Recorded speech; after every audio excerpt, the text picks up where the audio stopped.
Look at this. It's a beautiful Monday, early evening, and I have a champion that is with us, and we are going to have some fun today.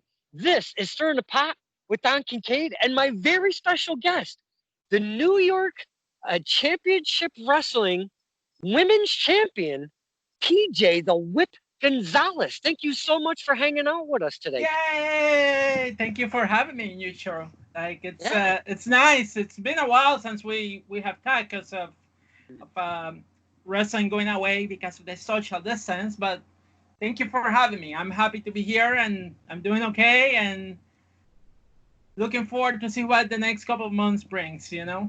I think we all are because these phases 1, 2, and 3 or whatever, they're kind of been changing every hour, every minute, and you just don't know what the heck is going on out there. So there are some shows that are starting to kind of sneak out there, a little here, little there, all depending on which state you're in. So Yes. little by little, I think we're all going to kind of maybe get back to some kind of normalcy, whatever the heck that's going to look like. Uh, Yeah. Yeah. I, it, Normalcy. It's. I don't think uh, after this there's going to be anything normal. But no, masks I are going to be a fashion. And I yeah. want to be. I want to see if I can get a mask that has like a little tongue sticking out, so that way just just to make people laugh because I think it'll be hilarious. Uh, that's a great place to start, PJ, because we love to talk about character. We love to talk about behind the curtain a little bit. We love to talk general wrestling. We love to talk a lot about everything on this show. But what I do notice at these wrestling shows that I've seen you personally live is if there's one thing that PJ the Whip Gonzalez likes to do, that's to have fun. And we're going to start right there because I've been very curious and I wanted to ask you even at the shows, but you're doing your thing and I don't want to take too much of your time. Well, I'm going to start this whole thing off with actually, I should really start off with congratulations on becoming the New York Championship Wrestling Women's Champion. I've been wanting to congratulate you Thank personally on you, that. thank you, First thank off, you. It's been a while already. Like I won the championship last year, hmm around September. hmm I I thought I wasn't expecting that to happen, but it happened. I took advantage of an opportunity. I I may I haven't may have seen I may have won it in a way that was debatable. That I won it by myself. I may have had some help from a guardian angel. it. Um, but but but I got the championship. Hey, Yay! as they say in wrestling, a win is a win. If you, hey, as long as your hand is raised, a win is a win. And as long as the So referee doesn't see what you're doing, you are okay. I know it's been a while, but I haven't seen you in a while. So I did want to congratulate you Thank personally you. because I do follow your social media and stuff, and I do say congrats and all of that good stuff. But we haven't talked in quite some time. Hmm. But what I was kind of starting with was the fun that PJ the Whip Gonzalez has at the events. You come out and you kind of do. Um, I don't want to say a circus act, if you will, but It you is a do novel. circus act. It is a Okay, circus. okay. It is a circus act. Like I, Uh, I, I- I'm not afraid of using that word. You can use the word circus act because it is a circus act. Because my character pretty much is a member of the circus. That's why I'm from the dark side of the greatest show on earth. And what was the greatest show on earth? Barnum and Bailey Circus. mhm. And I do like the circus. I have taught in the past kids how to juggle and circus arts. And what I do before the matches and the pre-shows at Battlefront when I was working for Battlefront, it was part of the circus act, and I just wanted to incorporate that just to be different. Like when I decided to do the wear the face paint, I think I was leaning into a direction of like more adult oriented.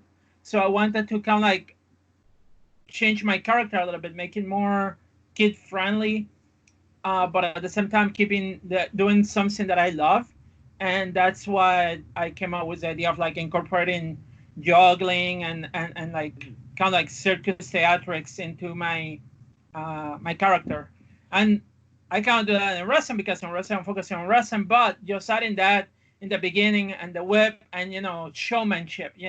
I'm like the greatest showman, pretty much. So that's the idea of the character. So yeah, you can use circus act. It's okay to use circus act. In all honesty, too, like when you look at the history of professional wrestling, where the wrestling started, it Mhm. started in the carnivals. Like this thing of like performers that real wrestler actually, and they will challenge people. Oh, who wants to challenge this person? Mhm. Of course, eventually the promoters find out that having their workers getting injured didn't pay much, and they modified wrestling to what it is today. So Mhm. mm, I'm just going into a way of like trying to bring some of um, that nostalgia of like the Mhm. carnival into the wrestling business. That, And I'm not the only one that have a similar gimmick. I know there's other people that have a similar gimmick. I don't know if you know Midas Black and the Carnies. mhm. So we are a few of we're quite a few of people that enjoy the idea of incorporating the circus theme into our characters, and I Mhm. feel it's awesome. What they do is amazing. What I do is totally different. And there's mutual respect. I got the chance to talk to Midas Black on Facebook, and I've gotten the chance to talk with the Carnies in a show in New Jersey, and it's totally cool. I've seen Mr. Midas Black and Jay Lyon, if you will. They're now called the main event over a course of maybe a year or so. Uh huh. Uh, wow, have they stepped up their game? Holy cow! Oh yeah, they're Man, they're, they're fantastic. yeah, they're doing amazing things. Uh, it's funny that you spoke about that because that was kind of the feel that I got, and some might, some don't like to be called a circus act, so that's kind of why I didn't really want to say it, but that's okay. You're comfortable by taking on that persona because you're part of the greatest show on earth, uh, Yeah. and you do so at the events, and I love that because it's something totally different that I've ever seen at any event ever. The first time I ever seen you do that, I go, "What the hell is going on over there?" I whipped my phone out and I ran right over to PJ. I'm like, "Let's do a little something." The little promos that we do at the shows, Yeah. and you're like, "Yeah, yeah, yeah, let's do something." I love doing that. And I believe the very first time you were juggling bowling pins, if I'm not mistaken. They are not called bowling pins. They are called clubs. It's a club. Oh, It may look like a bowling pin but it's not a bowling pin. It's a club. Let me grab one. I will show you. oh, okay. Yeah, I have one right here. Like it's a Oh, club. It's a club. oh, The I handle got is you. bigger.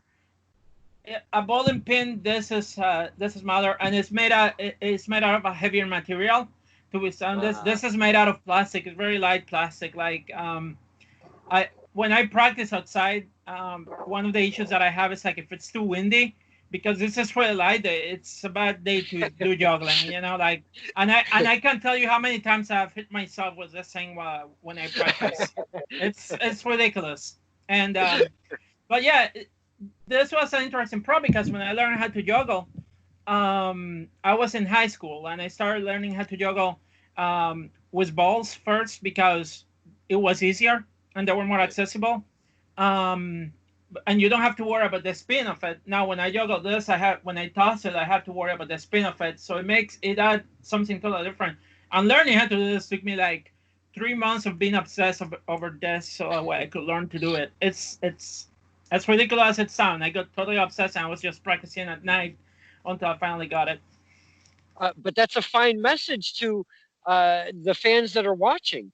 Don't quit. Keep going at it, man. Because look, Exactly. PJ went solid 3 months, just went right at it because it was more challenging than juggling the balls. It's a very different element. You have the spinning, you have the weight differential, and you're looking at it very differently. Your eye is taking in so much more. Yeah, yeah. And also, it was more like a personal thing of like, I just wanted to see if I could do it. Like, because Hmm. I know I could do it with balls. I was thinking like, can I do this? Can I be able to juggle this? Just because it would be fun. And Yeah. now I'm like bringing them with me to every wrestling shows that I do, and whether it's during intermission or before the show in the pre-show, I'm I'm juggling, entertaining the fans, and it's been interesting because a lot of kids also seem to like that too. You know, they don't get the Mm. chance. Imagine like now that we had Barnum and Bailey closing, now kids don't get a chance to go and see the circus. So, you know, getting to see this like in a wrestling show is kind of like, oh, okay, you know, Mhm. there's something there. So Like I said, it was very unique, and that's what drew me thank you. to going over to talk to you.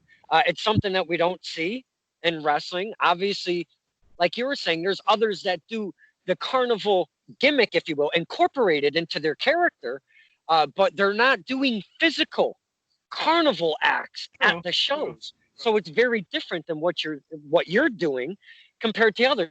And then what it does, especially in wrestling, it makes you stand out a little bit. So A little bit, yeah. hopefully, yeah, more eyes can catch some PJ the Whip Gonzalez at the shows like that. And another point I want to make is PJ also has a tip jar because it's a little fun. It's fun for us to watch, but like she said, it took 3 months solid of taking the time out of her life to really make this thing happen. So maybe she could juggle with the balls earlier, but it's not only juggling the clubs; she does other things. But there's a tip jar. If you see the champ PJ the Whip Gonzalez over there doing her thing, please throw a buck or two in there. I do every single time. Yes, that.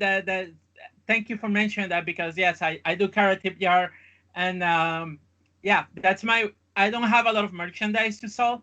Mhm. I don't have T-shirts, and other wrestlers have T-shirts and all that kind of stuff. The merchandise that I have, if I carry any merchandise, is bracelet paracords that I make, and my tip jar. Mostly my tip jar because it's just like I said, it's part of the circus act too, and like a lot of like circus performers have sometimes perform on the streets. So I'm kind of like, yeah. And I took that idea from somebody else. There was this wrestler in when I was working for In Your Face Wrestling in Albany. They invited this wrestler, which you may know him. He does the vagabond gimmick, and he used to go with a tip jar asking people for like money because his gimmick was a vagabond. So I pretty much took the idea from that, and it's like, oh, okay, so I will juggle, but I will have a tip jar too, Mm. and that's where I got the idea. So it was not 100% my idea, but it was more of like an idea of like, oh, if he's doing that, I think I can probably do that too. So Hey, sometimes we need a little. Sometimes we just need a little influence for our own creativity. There's nothing wrong with that. yep, yep, exactly, exactly. Now, speaking of creativity, and I know we have a lot to talk about Sure, the character and the person, sure. PJ the Whip Gonzalez. But I want to get into the face paint. You change it up a little here, a little there. It's always a little different at times, but sometimes it's similar, if you will. Why the face paint, and what made you start doing it? I'm glad that you are asking that question because not many people have asked me about the face paint. So what happened is when I started doing because you know that I bring part of my name is PJ the Whip. I do Mhm. bring a whip with me. I do crack the whip. That whip is loud Very as loud. hell. If Very you are loud. sleeping in a show, you will probably wake up and start paying attention to the ring. Um, and so when I started doing bringing the whip with me, I was more into the um, BDSM kind of thing, Mhm. which no man, I wanted to get away from that. But at the same time, what I discovered was like during one of my first appearances using the whip, people started cheering, and I was supposed to be the heel. When you are the heel and you are the bad guy in a wrestling show, you want people to boo you. It's like that; those are your cheers. But when they start cheering you, and you are the villain of the show, Mhm. there's a problem with that. So I was thinking like, okay, what can I do? What can I do? What can I do? And then I came across a video by Alice Cooper, Mhm. and um, he was saying that he wanted to be the villain of the show, and he was doing the face paint and that kind of stuff. So that kind of like gave me an idea of like, maybe I can use some face paint similar to Alice Cooper, but I think I want to make it more of my own. Mhm. So I like theater. I've been involved in theater. I have taught actors how to fight in theater shows, like Shakespearean shows with swords and all that kind of stuff. I know how to Oh, use wow. swords. Yeah, I'm a fight choreographer in the area too, and so I was trying to think of like a design for the face paint. So I decided to incorporate tragedy and comedy in one, and that's why you see the sad part here, the happy in here, the eyes cover, and you have tears coming out. Hmm. Because when you laugh, you can laugh so hard that sometimes you end up crying, Oh, I've been there. and when you are sad, you are probably going to shed some tears. So that's the Hmm. symbolism of this. And like I said, Alice Cooper was kind of the inspiration, um, but also my own design of like the things that I love. So that's Hmm. what the face painting is like.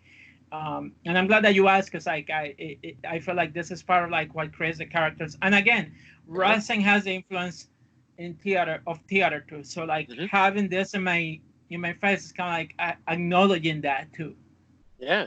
You get to incorporate, you know, they say when you get to incorporate your real life stuff, which you already love, and now you're getting into wrestling, to incorporate it into your character. Number one, it's a little bit easier to kind of create that character because you don't have to start from scratch, and then you can kind of take ideas off of those Exactly. things, and it's a little Exactly. more comfortable. You don't have to feel like somebody's, like it's forced, if you will. So Exactly. it's a little more comfy. But the one thing that I will say that you talked about your face paint, I love both this and that. I love this, what it represents, both this and that at the same time. But Alice Cooper, I did not expect PJ Gonzalez to say Alice Cooper. Oh, I'm a big rock and roll fan. Uh, and it's interesting because when I was growing up, I grew up in Puerto Rico, and I was born in a Catholic family, and I went to a Christian evangelical school, and I hear all the things that are negative about rock and roll music, that it Mhm. was, the satanic panic that used to Yeah, happen, it's and the devil's music. Yeah, that's the, what I the, was the, always the told. devil's music, all that kind of stuff. And then, but I have always liked rock and roll music. I just didn't know the names of the artists. So, Mm. but now with the internet, you can search the artist and you know the name. So I'm more familiar with the name of the artist. But Mhm. what got me more into rock and roll was in 2006. I bought the game Guitar Hero 2. Oh, Guitar Hero. Oh yeah, I love that game. I play that game sometimes, and I'm playing that game. I began getting to understand more familiar with the music and the melody, and Mm. began researching more the artist. And I have to admit it, like I like Alice Cooper. His music is fantastic. His Mhm. performances also are fantastic. Though Absolutely. I haven't gotten the chance to see him live, but Mhm. I have seen some of the stuff on YouTube, and it's like it's awesome. And then you have Twisted Sister too, and you have other artists like Dragon Force. I like the Mhm. pa- the Wow. the genre of power metal. Like, yeah, Dude, those yeah, those guys are insane. yeah. It's interesting because like my music range goes from like classical music, Mhm. which may surprise some people, but like I do like classical music, and all the way to heavy metal up to power metal, and Mhm. so that's my music, how my music taste varies, and I may not use the power metal into my intro and all that kind of stuff. um and I'm more of like, I think I want to use a circus music, or and it's not circus music because it's not called like that. It's called Entry of the Gladiators Mm. by Fusik. Like if you go on YouTube and you search it, it's not called circus music. It's called Entry of the Gladiators. And what happens, like the circus music, they speed that up a little bit more, so that way Mhm. it sounds much faster. But that's the melody that I use for my entrance, the Entry of the Gladiator. Um, Uh, Now, the heel, the villain part of the program, you seem to be that more than the good girl or the face, if you will. Do you seem more comfortable with that role? Is that why you do that? uh, yes, to an extent, yes. I when I started in wrestling, I started as a face, but then Okay. once I got torn into got changed to become the villain or the heel, as we call it in the wrestling lingo. um, I began enjoying more being the heel because I was more in control, like what was happening in the ring. I could control the baby face, pretty much. I had control of the match, and that's what I enjoy working before. But there have been shows that the reactions have been mixed. Like there was one show that I was working in New York Championship Wrestling, and it was solid this year in January, and they the fans didn't know the other person, so the fans started cheering me in there, which should not have happened, but it did happen. So I ended up getting cheered for like me doing a big power slam, and that's okay. But I'm more of like the heel. But I realized that there are going to be some fans that are going to like the way that I portray my character, I, but that's on regardless if us I though. start to tell them. That's kind of on us. I didn't mean to interrupt, PJ. Um, I like to talk about evolution, obviously, of character, who I'm speaking with, but evolution of wrestling in general. We, the fans, we've evolved on the way we cheer for heels and cheer for face at the same time. Sometimes we're booing the face because the heel that is in there, we like the move set that they do. We like what they've been saying on camera. Exactly. Kind of that stuff. So we the fans have kind of changed that a little bit. And like you said, sometimes you just got to run with it. There's nothing you can do to really Yeah, change yeah, what we're yeah, doing now. yeah, exactly. But most of the time, I have to play the heel because like the David and Goliath story. Like I'm Mhm, 5'7", I weigh 215 pounds. mhm, Whenever they book me against other women, chances are I may be the biggest one and the tallest one. mhm. So it's a little bit difficult to book somebody of my size to be a face when you have an underdog challenging you. Right. Um, that kind of like makes it very difficult for the fans to bought me as a face. Mhm. And then not only that, because I break the rules a little bit. I have a whip that I use, and like I've been using in New York Championship Wrestling. I grab the whip, and after my matches, I choke my opponents out. That's not what a good person do. That's No, not what a hero do. no, not at all. So so yeah, so it's like a little bit difficult for me to be a face and be likable. But there have been situations and places where I have wrestled that I have worked as a face. I did a match at Immortal Championship Wrestling here in New York, and at Immortal I've been working as a referee, and I have wrestled with them one match in 2019 against Kate Carney. She was Oh, in Ring of Honor. She got the chance to wrestle. What's her name? Geez, I forgot her name. Kelly Klein. Yeah. Um, so she wrestled with her over there. But she was at the Immortal Championship Wrestling show, and I got the chance to wrestle against her. And I was a heel. But then I began working as a referee for Immortal. And then we decided to do. He asked me. The promoter asked me if I wanted to have a match, but I just didn't want to get into a match just because.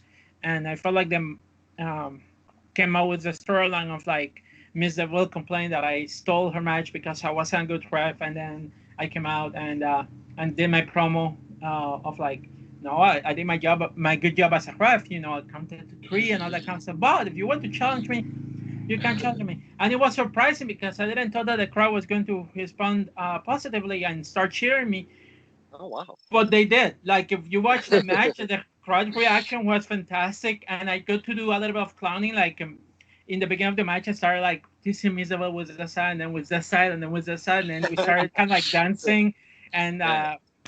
so yeah, there's depend. I can work either or. Like I feel comfortable working as a face. There's a way of doing my character as a face, and there's also doing my character as a heel.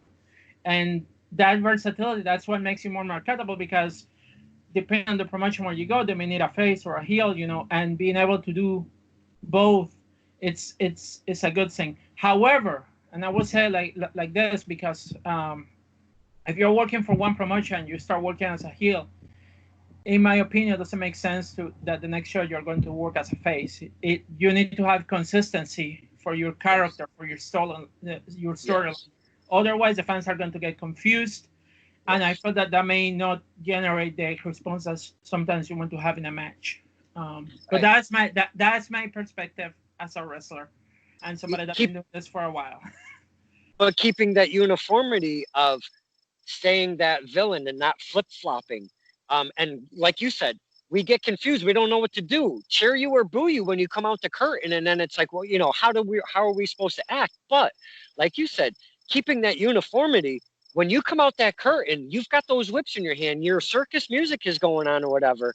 We already know from previous shows because you've choked out some of our faves with your damn whip. I have, We I know have, I have.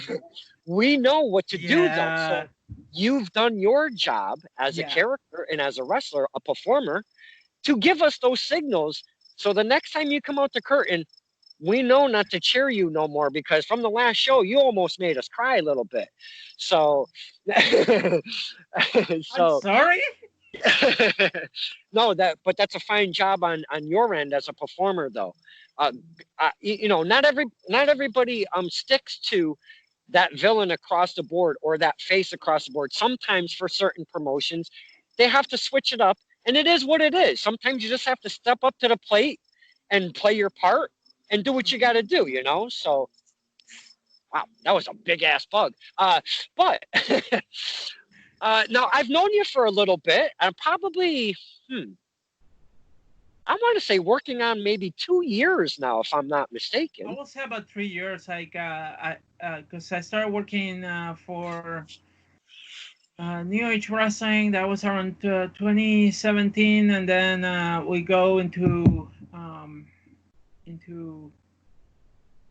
around like 2017. Because I used to go to the shows of Pioneer Valley Professional Wrestling Oh, PvP. okay.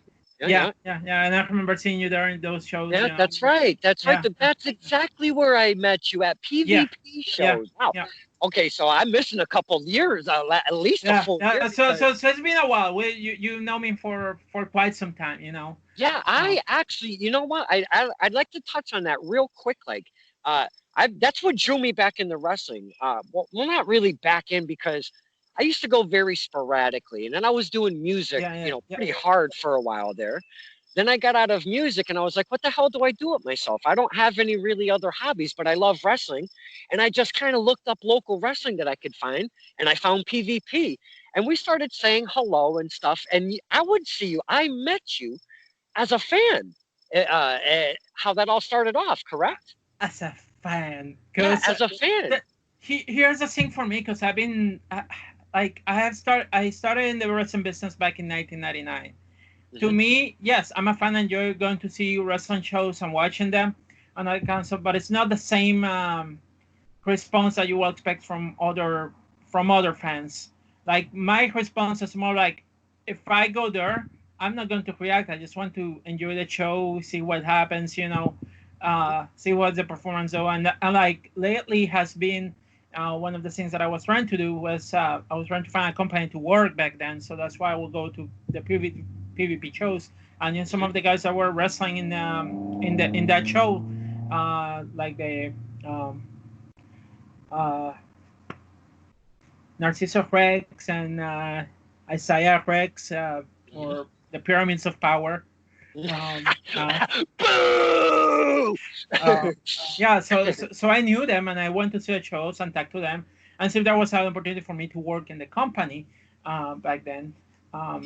Because there was a period of time that I wasn't working many shows, like I didn't have a car and all that kind of stuff. So I was trying to make my comeback back into the business. Um, so that was the reason that I was going. And I will help them set up there were some shows that I will help them set up the ring and all that kind of stuff, hanging with the guys, and then stay and watch the show, because why Hmm. not. Very cool. All And right. so I do like watching wrestling, but to me it's not like I'm going to get and start cheering. I just want to watch it and just enjoy the the performance and the storyline and see what they do. And Yeah. and I'm the kind of person that I will work for any company. Hmm. It, whoever asks me, like if they contact me, like yeah, listen, I'm going to work. Um, can you work for us? And I will probably say yes if they give me the opportunity. Whether it's working as a wrestler or as a Hmm. referee. But I do from time to time like to go and watch the shows. Hmm. Because it's a way of like seeing what other companies are doing. Yeah, whenever I found out that you were a wrestler, because we were speaking at a show, I do remember it kind of vividly now. We were hanging out during an intermission, and you were speaking how you're a wrestler. I was like, wait, what? Because I was not aware of that because I was always seeing you as a fan at the Yeah. PvP show. Uh, like it's interesting because like what happened was like I said, I took some time off. My wrestling career did not start in the states. It started in Puerto Rico. Hmm. So it started in Puerto Rico in 1999. I am that old. So if people Wow. do the math, like yes, I'm that old. I already passed my 4-0, and so, but I've been in the business for quite some time, and Okay. so I started in Puerto Rico. I wrestled in Puerto Rico in mostly for my trainer company, and then I moved to mainland U.S. I was living in New Jersey for a while, South Hmm. Jersey, and I went for a while. I trained at the Monster Factory for a little bit, and then went back to Puerto Rico, and then I worked the independent circuit. I had a friend of mine; he was involved with various companies in Puerto Rico, Hmm. so I contacted him in 2003, and we started working the independents in Puerto Rico. We traveled Okay. everywhere. We traveled to the south. We traveled to areas in San Juan to wrestle, and that gave me more experience in the biz. And then in 2004, I got accepted at RPI, so I ended up moving to New York, and then I began working for companies like World of Wrestling back then, and a few minor independent companies. Like I think I did one show in Massachusetts, and it was I don't remember the name of the company, unfortunately, Hmm. but it was in Worcester, Massachusetts, and but I never got to do too many shows in Massachusetts. And then, um, like I said, I lost my car, so I couldn't work more shows. That was around 2010, 11. And around 2015, I was able to get a car, so I began training with the school here in Albany, In Your Face Wrestling. They had their Okay. school, and I began training with them. And I was helping them at the shows, but they were never giving me the chance to wrestle at that Hmm. time. On the In Your Face Wrestling closed, and I left without a place to train. So I began going to the combine, traveling from Okay. Albany, New York, to uh, Wow. Holyoke, Massachusetts, once a week. Because at this point, like I've been doing wrestling, I already got the basic. I don't need to do 10, 100 drop Hmm. downs or hip toss. It's good training, but I don't need to do that. My focus more was like on of getting the cross out. I'm focusing more on the psychology of the match, and that's something that Hmm. I learned a lot at the pro wrestling combine. But it's an hour and a half drive from Albany to Hmm. Holyoke, and then an hour and a half back from Holyoke to Albany, Hmm. and I was doing that every week for about a year because Wow. I didn't want it to stop doing wrestling. I got to a point like I got invited at one point to go to the seminar for Women of Honor Wrestling, Hmm. and I did wanted to continue training because I wanted to work shows. I wanted to see how far more I could go into wrestling before hanging my boots. Like I'm already, like I said, I have already passed my 40s at that point, Hmm. so I wanted to see how far I could go in the business before saying that's it, that's done. So I was traveling to the combine for a while, and then I started talking to the guys there, and they would tell me about the different companies and all that kind of stuff. But not many people knew me. Many people knew who I was because one was like transition, and also because I wasn't well known in the area, and taking time off, nobody will remember you for a while. So Right.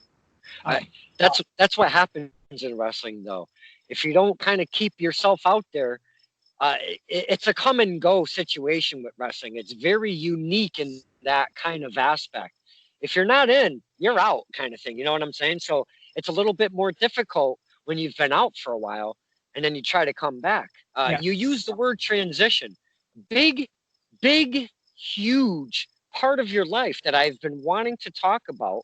I didn't want it to start there because I wanted to kind of get behind the person of PJ. See, because we've never been able to talk. I mean, we do talk outside the ring, but not like this. Yeah, Um, yeah, yeah. I understand. so what I'd like you to do is talk to us about your transition, when it was and that whole stuff. And what I'd also like you to do, because I know it's very difficult, not in only in the wrestling world, but in any forms of life, how difficult it is to transition and try to continue and make a life for somebody differently, if you will. So I would really like you to kind of talk about the struggles of trying to pursue a wrestling career, because I know it wasn't easy. And I've had a trans on here before, Aubrey St. John, Yeah. beautiful person. We had a lot of great topics to talk about. And I was so stoked to have her on because I've never talked to anybody on my show as such. So reaching out to you, and I would probably maybe get the same perspective, but not the same perspective at the same token, because everybody's different. So again, and I Yes, don't mean everybody's to, different. Everybody yeah, has exactly, a different experience. background. Everybody has a Mhm. different experience, but ultimately, Absolutely. it's almost the same. We're just trying to be who we are. You know, It, finding comfort in being who we are, mhm. whatever, however that may be. You know, because a trans person, when not everybody's going to be the same. Everybody is going to express their gender different.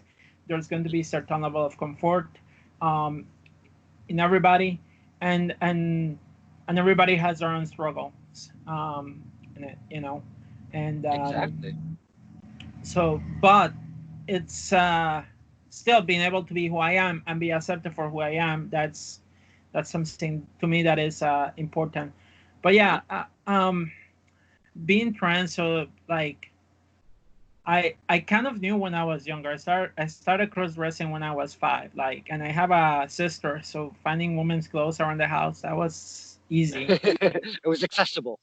It was just a way I had to hide it because back Mm. like I said, I'm past my 40s, so back when I was 5, internet wasn't as it is today. Today you have more access to social media. Even as a wrestler, like, social media is important now because you get more exposure with social media. Mhm. You can reach out to more people.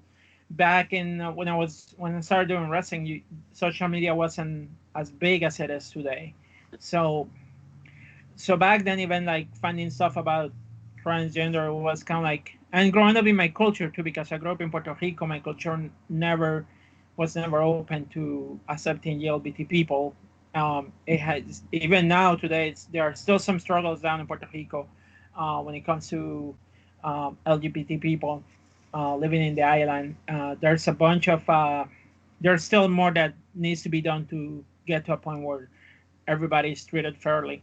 Because this year, um, in the news, there been up about 4 people so far have been killed in the island. So um, coming out to my parents, that's something that I had to keep it secret. I couldn't talk to my parents. I didn't know where to go, honestly. Like, Mhm. there was one show that I watched one time, and they had a transgender person talking, and when she was talking about her story, I was like, oh, that explains how I'm feeling. Mm. And then the question became of like, how can I do this, um, and when I got into in high school, I knew that I needed to transition, but I just didn't know how to do it. Like I said, my culture wasn't very open, and Right. growing up in a Catholic family and then going on to a Christian evangelical high school, that doesn't help much, you know. Remember what I told you about the satanic panic of music, So uh, pretty much the same thing with LGBT people, Right. Right. Oh, it's Satan. No, Mhm. no, it's not Satan. um, so there, I had to pretty much like feeling that guilt in my head. I have to get rid of that to be able to move forward, and that happened once I was in. I mentioned I live in Philadelphia for a while, so that's where it started. I began buying my own clothes and all that kind of stuff, but I was still kind of like in the closet, and it wasn't until I moved to New York in 2004 that I began seeking more help, and eventually I came out of the closet in 2007, um, and then I transitioned genders in 2008. Okay. And what is interesting about this is that I have gotten the chance to wrestle in both genders. I wrestled before I transition, and I have wrestled after I transition. And when I came out, I was concerned that people in the business were going to reject me Hmm. because I was heavily involved in wrestling. I was working for a company in Vermont called Slam All Star Wrestling, and I was working for them when I came out, and I was kind of like, do I tell them? Do I not tell them? What shall I do? And I Hmm. decided to tell them. And I was like, okay, I prepare myself for the worst, which was like it's going to be total rejection. Right. And my friend were like, "Oh, you are who you are. We'll love you no matter what." I'm like, okay. So that was awesome because honestly, like it makes things more easier on me. And then it came time for like, how do I do this in wrestling? Because honestly, like the time that I took out from wrestling was also because I was on hormones. I've been taking hormones, and the thing with the hormones is like they make you more susceptible to get bruised easily. Like I get bruised easily, like, Okay. and so I needed some time to adjust, and I wanted some time to let the hormones do its job, Hmm. and so that's why I took some time off. But like I said, like my main concern was losing the connection to a wrestling business, and Right. I'm just happy that a place like In Your Face Wrestling School, they let me train, and the schools around they let me train. And Hmm. Kevin Landry, when I went there, like I told him after a while, and but he accepted me like with open arms, like, and I feel Hmm. happy that I've been training there. It, it That's cool. it's awesome because honestly, like finding a good school and a place where you feel comfortable, Mm. it's it can be difficult, So Uh, being in a place like the combat and training with everybody, and being able to like do things because and everybody's treating you with respect, that was awesome. That helped me a lot right. too. Mm. And now in the business, it's also interesting too because I get to wrestle, and but at the same time, it's like even though some people may know that I'm transgender, because I'm open on my social media. Like if anybody check my bio, they're going to find out that I'm trans. But at the same time, I don't want me being trans be used in storylines in the ring. I don't like that. Even though I did Hmm. it on site because I used part of my storyline of coming out in a wrestling storyline back in 2007. I don't like using that in a wrestling storyline, and I don't like when people say that we have to use that in a storyline, like Right. the case of Nyla Rose in AEW. No, Hmm. there are other ways that you can set up a storyline. Right. You don't have to focus on that. If you focus on that, you're going to be left with something that you may be able to do once, and that's it. Because then Hmm. afterwards, you're going to have nothing, no new Right. material to do. So, so Now, finding your way after you've gone through your transition, finding your way into schools seemed actually not that much of a struggle, and the acceptance was there for you, which is fantastic to hear. But moving on past your training and trying to knock on some doors to get into other companies, let's talk about that. I can't imagine it was very easy. Uh, there have been some places where I've been lucky and people have given me opportunities. Like when I started training with out in your face, like um, I tried giving ideas to the promoter, but he wasn't, like he wasn't sure that I was about the idea. So I think there was a level of concern, Okay. um, how people are going to react and all that kind of stuff, which a part of me understand, part of me is like it's just all BS. um, um, but um, I was still working their shows. I was working camera and all that kind of stuff. But I did wanted to get back into wrestling. I didn't Mhm. want to stay in the sidelines. When I went to the combine, then I think that helped me a little bit because then I started working shows little by little again, and Hmm. started working show for Kevin. Um, at the time New Age Wrestling, and then Battlefront gave me the opportunity to work.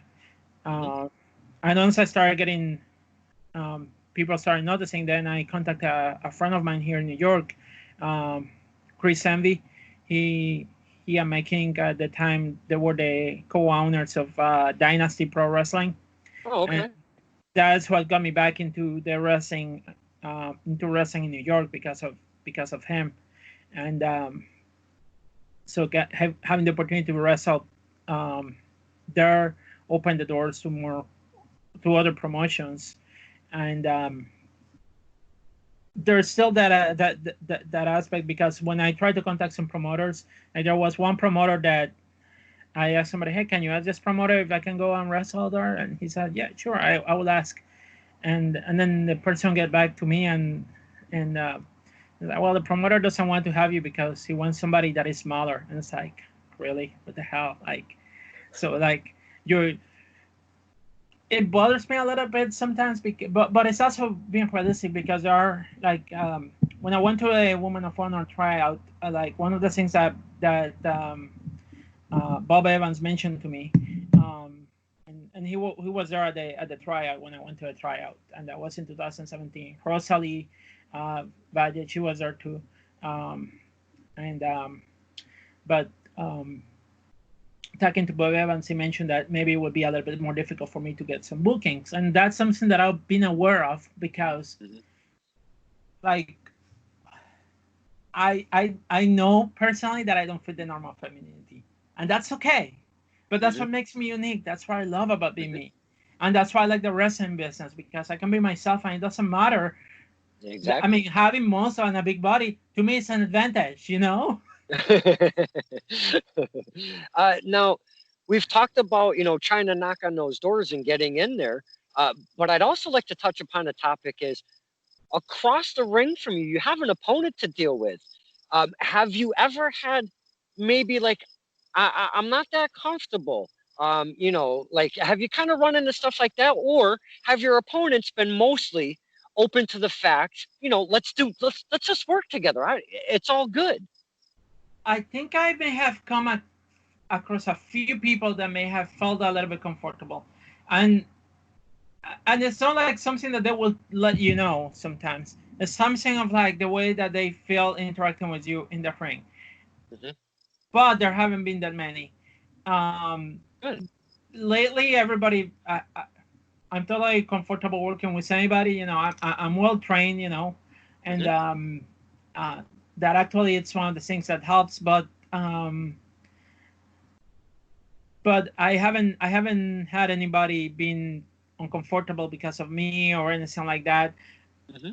That is a concern too, and I know that there have been a few other people that have dealt with bad experiences in the locker room because of people that they've been working and things that they have said, which is Right. ridiculous, because when you know the nature of the business, you would realize that those arguments that they're saying is kind of like that makes no sense whatsoever.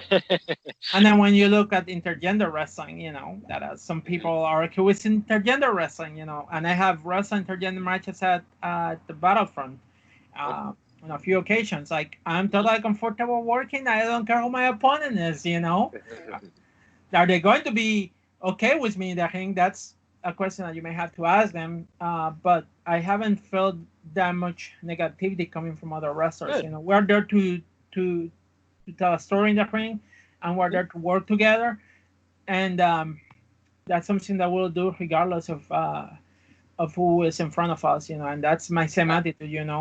And that's fantastic news, PJ, because I was expecting a little more static on that end, and I am so glad to hear that it's more of an open mind with people in the business, if you will.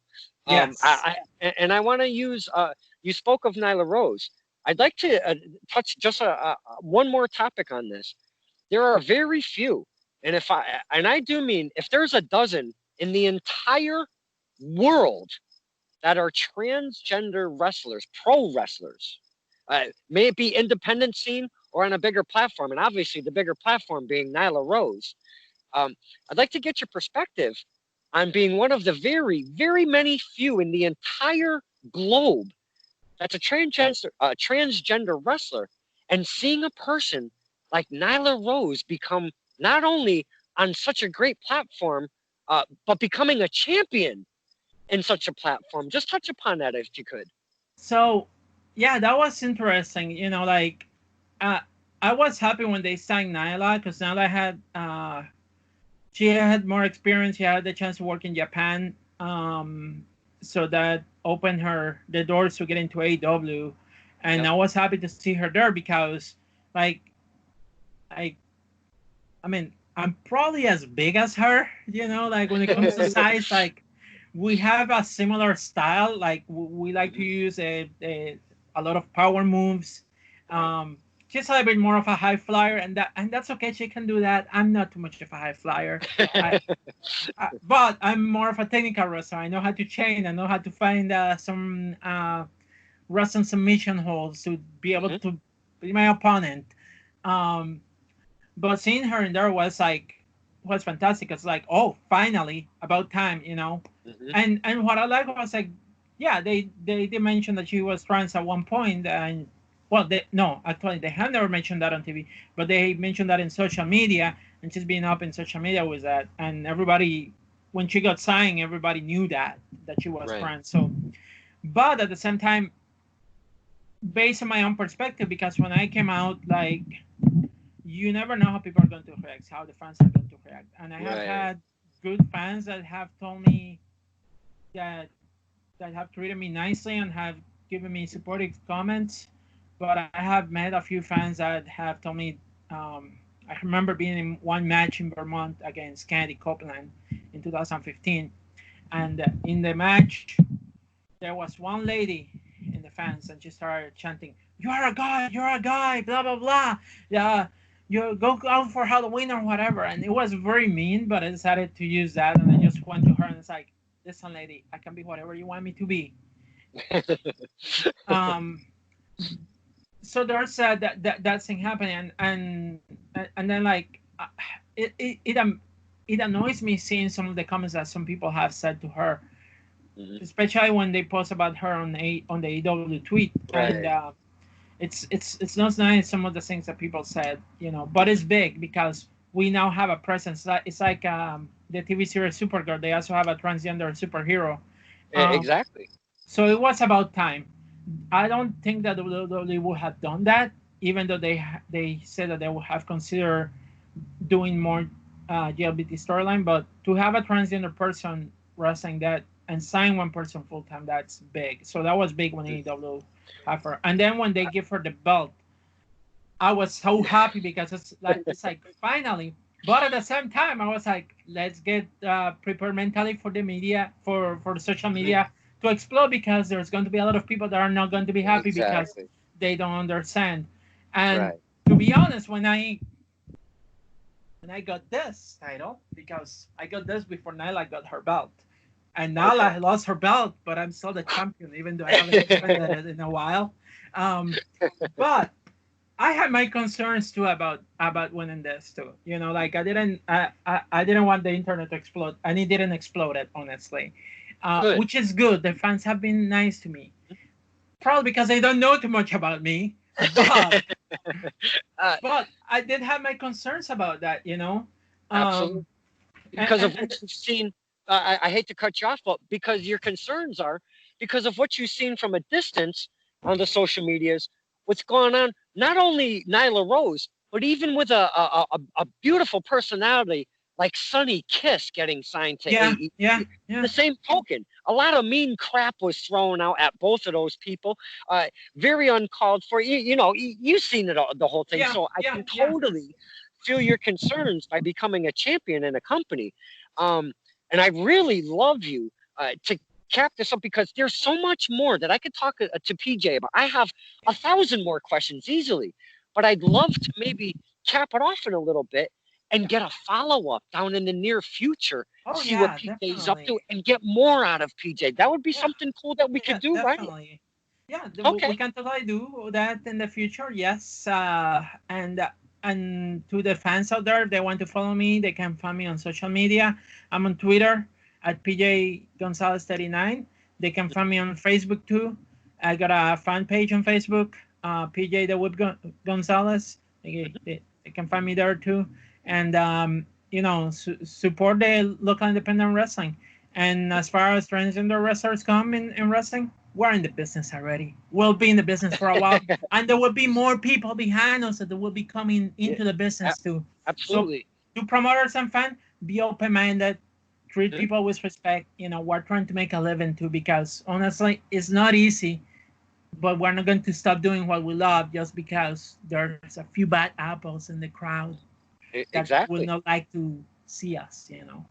Yeah.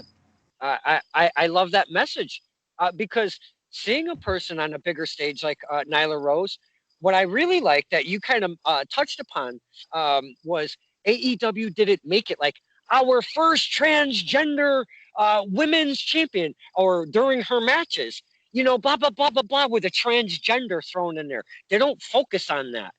She's a Exactly. woman. Yeah, she's a woman. They treat her as a woman in the women's division. So that is really cool. And you did mention WWE at the same token. I personally, as a fan, I think WWE would really make it a little more of a focus, to be honest with you, because I think that's kind of what they would do. Yeah, unfortunately, Eh, like no, knowing but how I'm they have done assuming, other storylines with other wrestlers, and that they have gotten close with some LGBT storylines before, and it hasn't come out in a good way. I'm concerned that that's exactly what WWE will probably try to yeah, do, and I don't think that's the way to do it. Like no, me, no, I know I'm a big woman. Same with Son. Now that's a big woman, yeah, and that's what drives the story. yep, exactly. That And David Goliath. the David and Goliath thing, because when you watch some of her matches, like when she won the title against Riho, like Riho is like teeny tiny. And then Nyla is like, yeah, I'm going to powerhouse her. And, Yeah, and and that's what drives the story, the David and Goliath story. But then also the actions that Nyla do, because Nyla also, she's a total heel in AEW. She's like, mhm, I I like her the way that she's been doing her character, and and honestly, that's the way to portray it. Yeah, yeah, I'm the champion. I'm bigger than everybody. There's nobody that can beat me. That ego in there yeah, that makes the fans, from the fans' perspective, it's like yeah. you have too much ego. Somebody one of these days is going to come and beat you up for that title. So that's what drives the story. Same with me. Like me, I'm the crazy. I'm not. I don't consider myself a clown, but like I'm the crazy ring master person that have a whip that is doing everything to cheating, trying to win, and keeping that title around myself. But I know at one point it could happen. I'm going to Right? have. Hey, I may end up losing that title because my ego is going to get way over my head.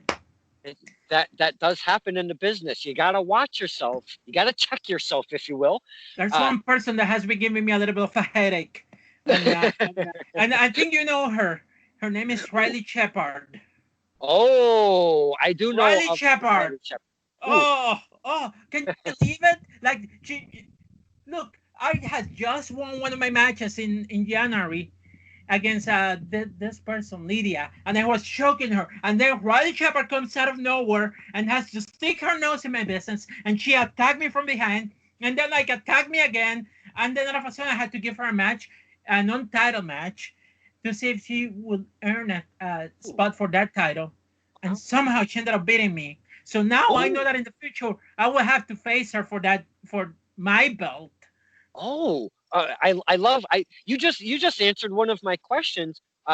Talking about the future. So you've got Riley Shepard on your belt, on your plate rather, coming right out of the gates. Would that be your Yeah, first opponent for your guess what championship? happened? What happened was, here's what happened. Here's what Oh, happened in New York Championship Wrestling.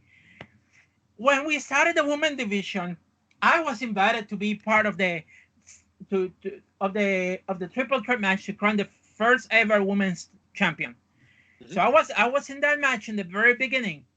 Raleigh Shepard was there. Corinne Mink was there too. Ooh, And then out of a sudden, somebody decided to throw Christina Marie in the mix too, and ooh, it turned out from a triple threat to a fatal four-way.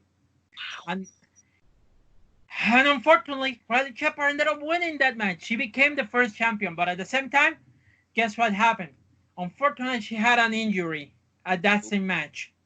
in her ACL. She had to get surgery. She had to rehab and all that kind of stuff. And she's being wanted to come back to New York Championship Wrestling because she thinks this is hers.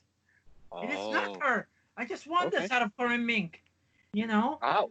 Wow. So was there a tournament for the belt once the champion had to go on the shelf? Was there a tournament, or how did you get the belt? It was another. They decided to do another triple threat, and they Okay. had Kate Carney, they had me, and they had Corinne Mink. Hmm. Unfortunately, Corinne Mink ended up winning the championship at that time, and I was very disappointed because I was this close of winning Hmm. that title. This close, this Hmm. close. So what happened was I had to eventually figure a way. One of my um, big evil plans to capture this. So I make some phone calls here and there, and I found out that my friend, the Killer Queen, Miss Deville, was Right. back, and I know the Killer Queen from a long time, back before I Oh, even transitioned. I even oh, had the chance to wrestle her before I transitioned in one match really? with the old World of Her Wrestling. Yeah, she and I know each other for quite some time. Hmm. That's why we're very good friends, and that we work together. Even though sometimes we actually have our disagreements, like what happened at Immortal Championship Wrestling, but most of the time we have a lot of agreements. And so I Hmm. invited her to come to New York Championship Wrestling, and she came. She did a match, and then I said, I think this is the right time. So I surprised Corinne Mink from Ooh. behind. She had just finished a tag match with Kennedy Copeland, who is also another person that has been sticking her noses into my business.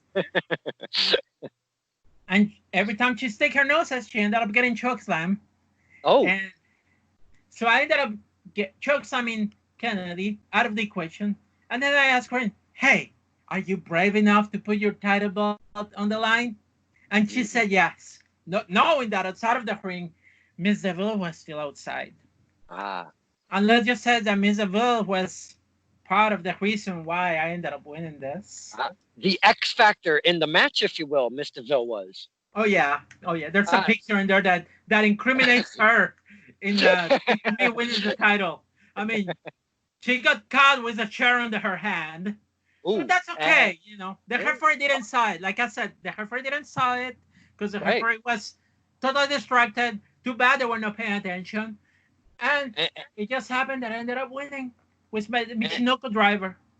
and like we said at the top of the show, pretty much a win is a win, Yeah, yeah. Ms. PJ. So I mean, it is what it. And I want to state something about your championship belt. Uh, Beautiful looking belt, but not only that, you've decorated it fantastic for Pride Month. Oh yeah.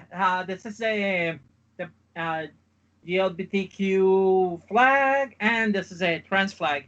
And you might notice some interesting thing about these colors in here, because especially when you look at my wrestling gear, you know, and my bullwhip too, It looks So very, very familiar, if you will. yeah. Uh, Now, to end this whole, what a beautiful conversation we've had, getting to know PJ the Whip Gonzalez. Uh, I would really love to cap this off with. I want you to talk to us, the fans, of winning that championship. What's going through your mind? What are your emotions? What are your thoughts? What were you going through that day, that time and moment when you won that championship? Talk to us, the fans, on what you were going through. Oh my gosh, like I said, I've been in the business since 1999. I only have this will be the second championship that I had. The first one was the one that I won when I was wrestling in Puerto Rico Hmm. for my promotions of the promotion of my trainer down there, and so I never thought it possible. Honestly, like it was like it was pretty much like I didn't thought that.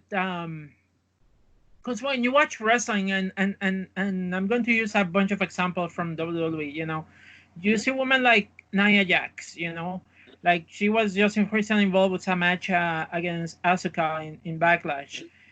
She's a big woman, and how many big women you see with a wrestling belt? Hmm. So I was a little bit concerned about that, and then at the fact that people knew who I was, I didn't know how the promoters were going to feel like giving the belt to somebody like me, Um, Again, like we have promotions that have gotten more comfortable accepting transgender people in their roster, and that's amazing because honestly, like at least we know that there are places that we can go and work, and Right. and when you put the belt to somebody like me, um, I was not expecting it honestly, and I never thought that it was going to happen. And don't get me wrong, I have been involved in wrestling matches for titles since even after I transitioned back in 2008, because I did a match, and that match is on YouTube against Lindsay Lynn in Slam All Star Wrestling. I got to wrestle her for the Vermont Women's Championship, and that was in 2008. And they gave me that chance, and they know who I was, and they know my background because I've worked with them before I transitioned.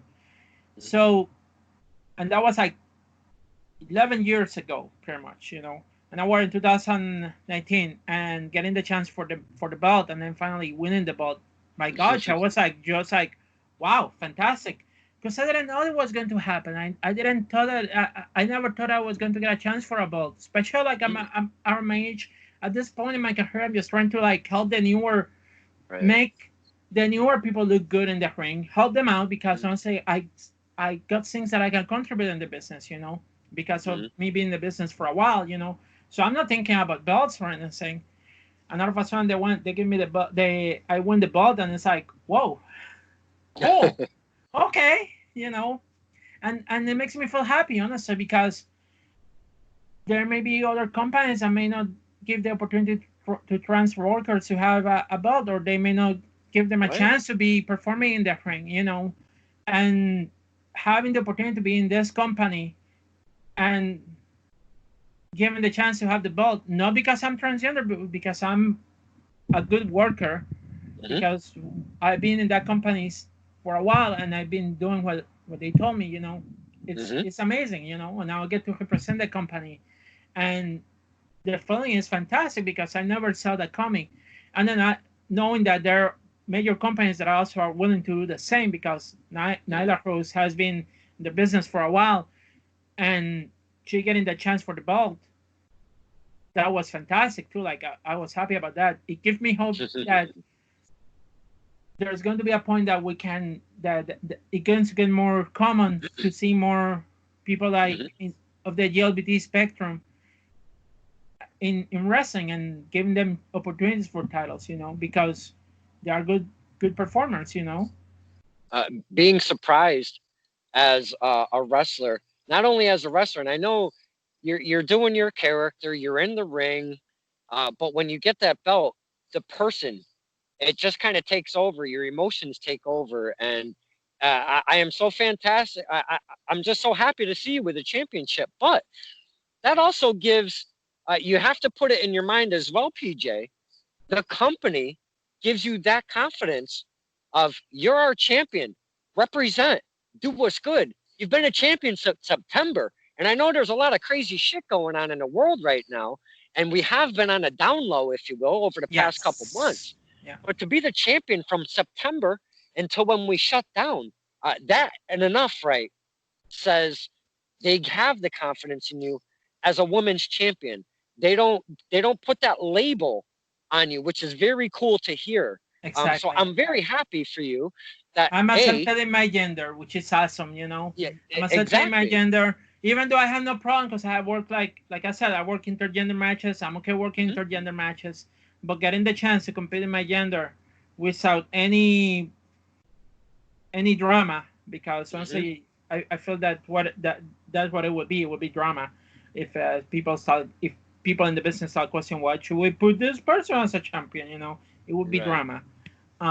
Being accepted in my gender, being accepted by the fans, and most important, being transgender never was mentioned at all in any of my matches. I just came out and I did the video that you saw recently because I Hmm. wanted to outreach. Like once you have the championship, like you can outreach to people. And I Right. know we're living in, like you said, everything has been down for everybody. They have canceled Pride, They had canceled pride celebrations everywhere. People had been feeling down. And you know what?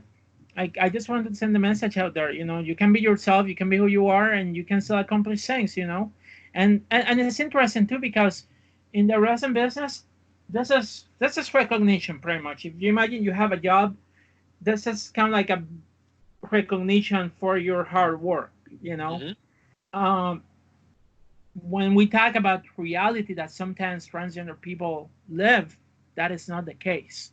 Sometimes there's people that have been fired from their jobs, for being trans or for being gay, you know.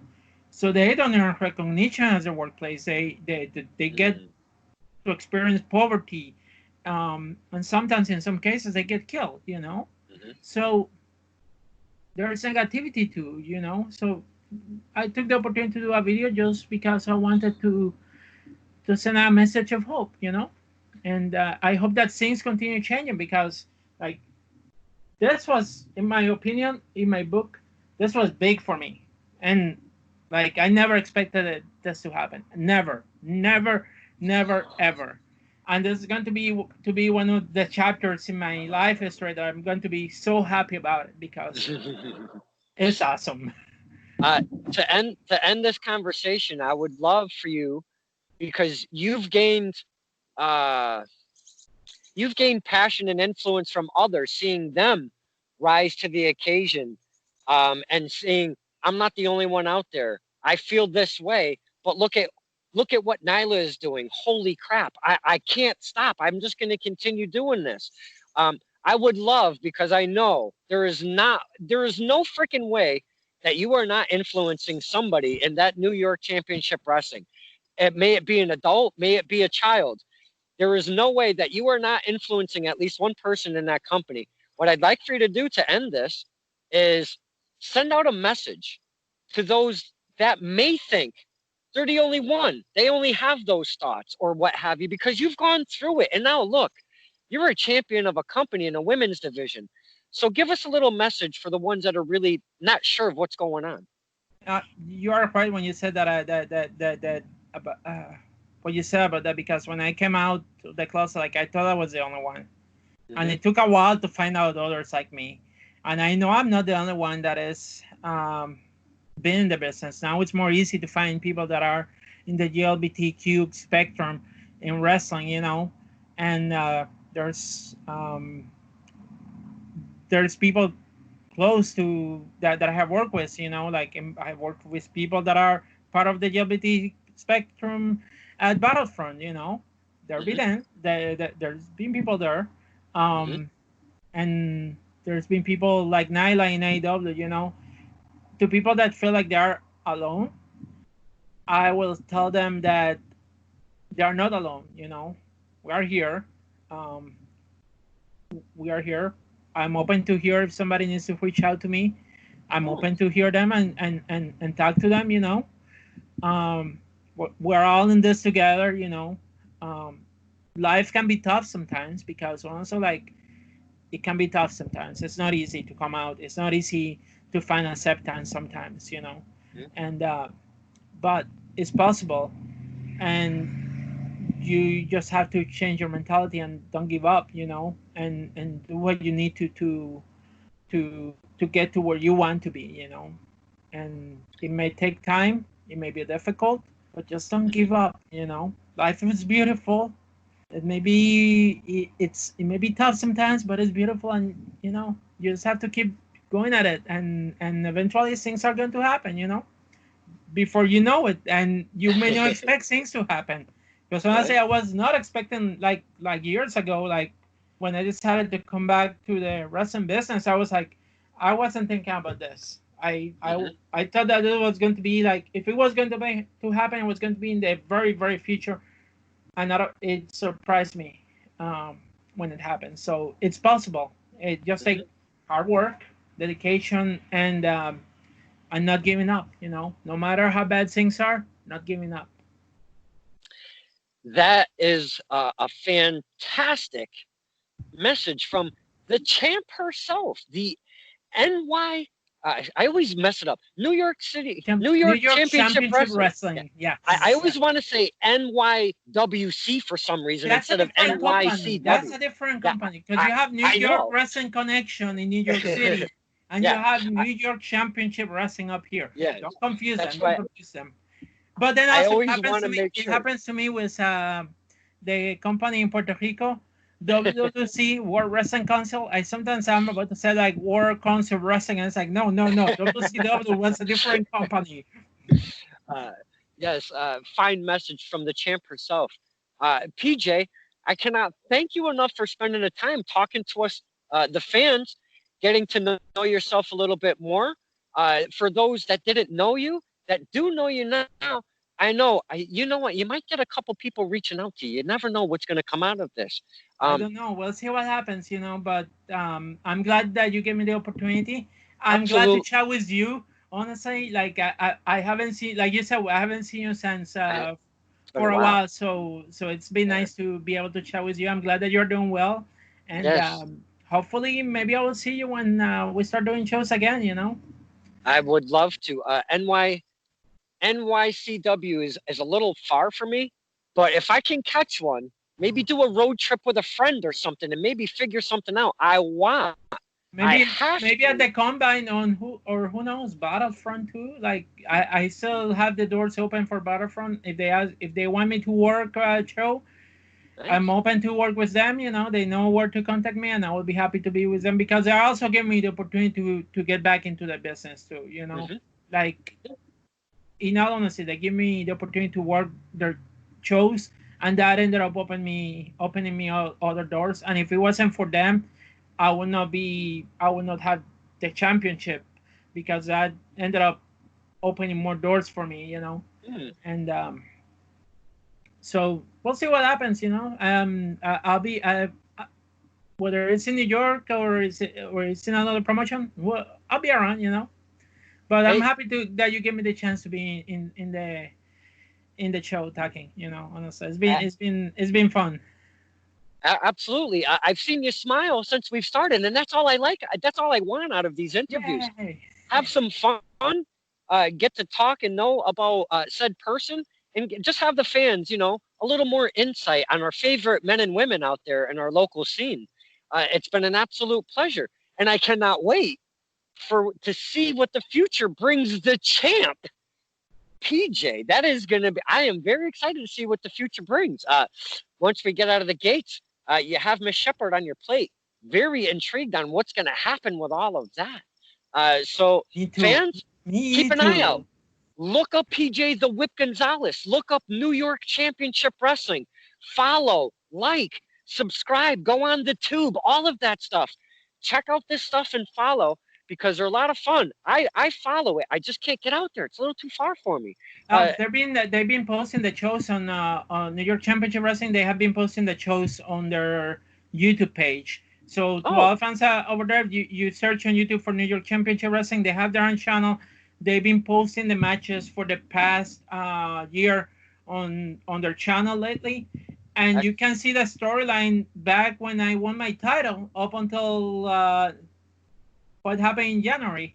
So it's in there. It's in the show, and you're not going to only see me. You're going to see all the roster of New York Championship Wrestling, and you're going to enjoy it. So find it, subscribe to that channel, yeah. watch it, and if you get a chance to go to one of the shows, go and see the show because honestly, like we wrestling workers will love when you go and support us at the arenas and cheer for us, or in the case of me, you boo me. I love when you boo me.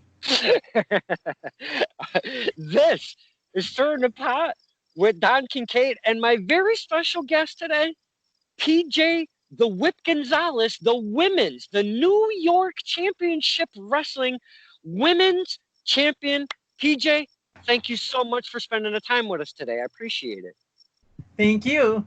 Bye.